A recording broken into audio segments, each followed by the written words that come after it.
didn't anticipate the gongs that were coming my way. First up for me was most likely to change the world. I was chuffed to be awarded this, given that I had spent my teenage years committed to what I believed were noble pursuits. I spent my spare time volunteering for the local newspaper, taking photos and pitching articles about issues facing young people from the maligned multicultural suburbs we grew up in. I also debated competitively and ran a youth organisation called Western Future Leaders of Australia that focused on emerging Western Sydney thinkers and artists.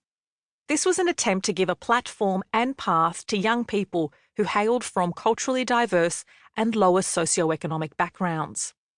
And I spearheaded and implemented the writing on the wall anti-graffiti policy aimed at quashing often racialised hate speech on bathroom walls. I was one of the volunteers who spent lunchtime in gloves and with gumption trying to scrub off "Fobs, get back on your boat and go home," or "fuck the lebs," as well as "Aussie scum." So yes, I was textbook trendy and popular. To be fair, the competition for the Change the World award was, let's say, distracted by other more pressing affairs.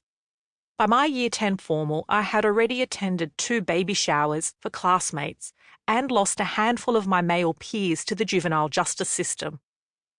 What came next, though, was a little less flattering, and by a little, I mean a lot. As the MC read out the next award, most likely to die a virgin, the room erupted into side-splitting laughter, no doubt aided by the booze and drugs.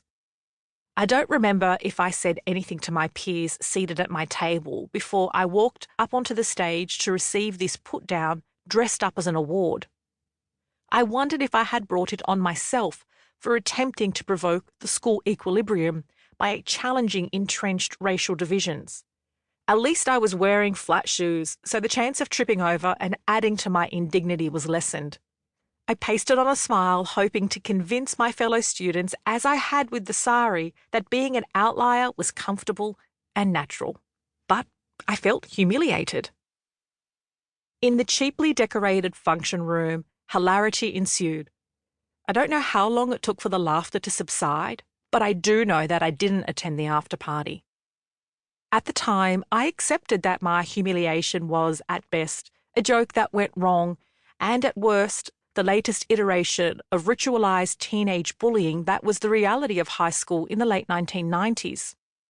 But years later, that same feeling would wash over me many more times, and I would witness it envelop others.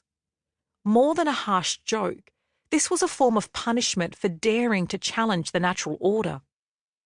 These 2 awards have become a symbol for my life course and that of many other people from diverse backgrounds. While I was recognised, even valued as a leader, communicator and agitator, that role couldn't be reconciled with being desirable or even liked. Therefore, I was destined to die alone with my virginity intact. The fact I was able to grow a more convincing moustache than my white male peers probably also contributed to why there wasn't a queue of boys wanting to date me. I was always one to call out what I saw and say what I thought. Yet, like most teenagers, navigating identity and friendship circles was difficult for me.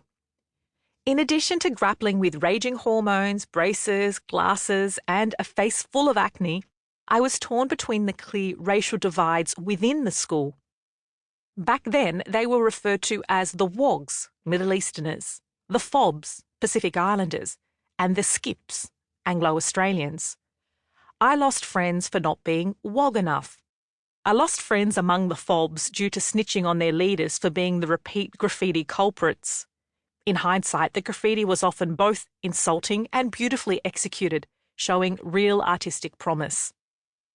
Yet it was with the friendship severed with some of the skips that surprised me the most. It was the blank stares I received when I asked questions they didn't have the answers for. Like the time a friend said to 12-year-old me, "Sorry, Antoinette, my mother said you can't come to my birthday party because you're Lebanese. She said, we can't trust people like you."